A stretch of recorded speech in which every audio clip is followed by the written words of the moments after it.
Who put Bella in the Wych Elm? The year is 1943. The world is at war.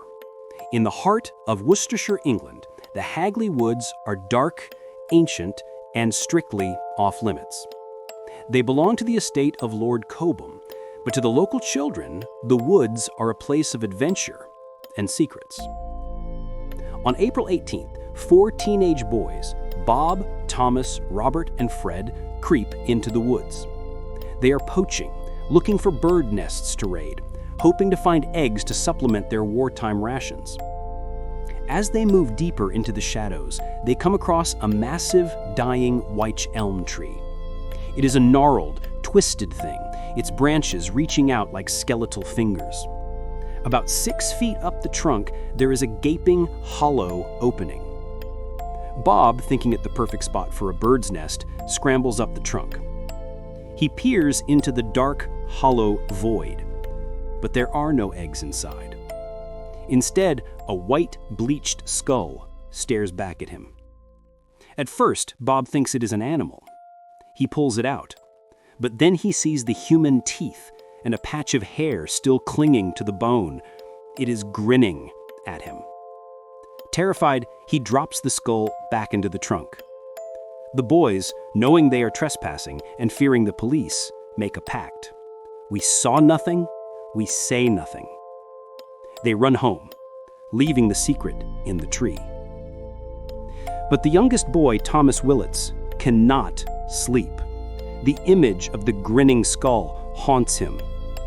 Finally, he breaks the pact and tells his parents.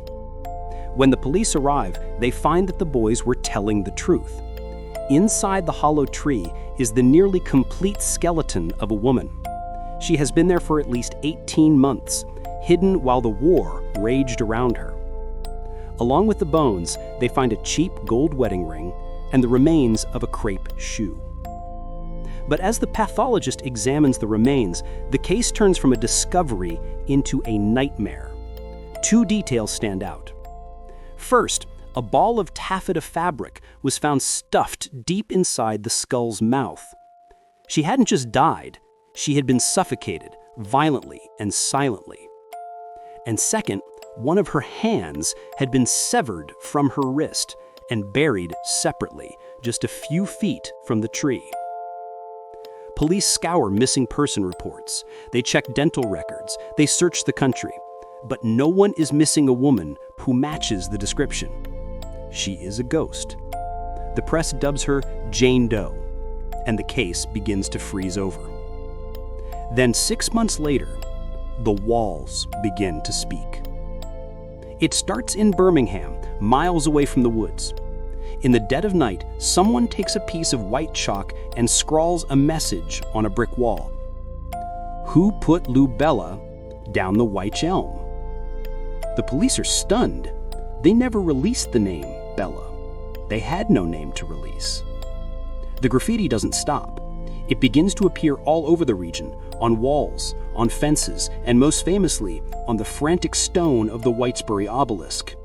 The message settles into a rhythmic, taunting question that has echoed for 80 years. Who put Bella in the wych elm? Who was the artist? Did they know the victim? Was it a confession or a taunt? Theories began to swirl, 2 of which have stood the test of time. The spy theory. Reports from M5 suggested that a German spy and cabaret singer named Clara had parachuted into the Midlands in 1941. She was never seen again.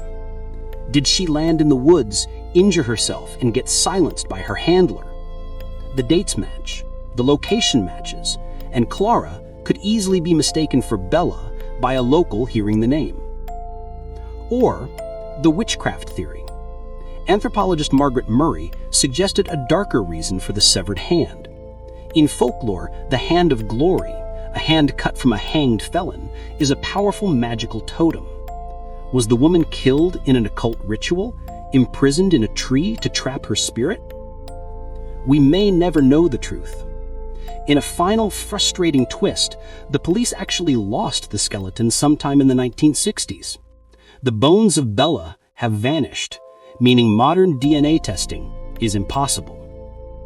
Today, the woods are quiet, but if you visit the Whitesbury obelisk, you will still see the question, freshly painted by unknown hands, refusing to let the mystery die. Who put Bella in the Wych Elm?